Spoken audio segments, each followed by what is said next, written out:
Radhika, paper 2 बजे से start होने वाला है, तुम इतना जल्दी क्यों आ गई? मैम मैं थोड़ा रिवाइज कर लूंगी यहाँ बैठ के, इसलिए। ओके, कर लो।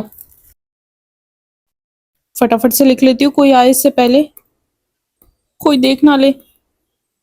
बस ये टेबल लिख लेती हूँ, ये टेबल मुझे बिल्कुल भी नहीं आता और ये पक्का आएगा 5 मार्क्स में।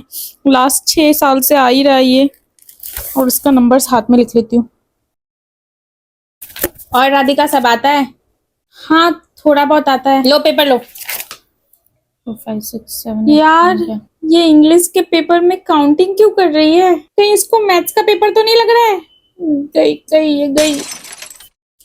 उस ऑथर का नाम क्या था? हाँ यार, इसके आगे वाला टेबल तो मैंने लिखा ही नहीं और वही आया है। क्या करूं? थोड़ा सा पीछे वाले से देख के लिख लेती हूँ, बाकी बीच में गाना लिख दूंगी।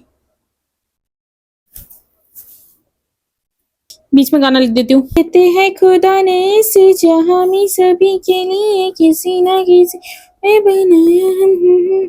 डन।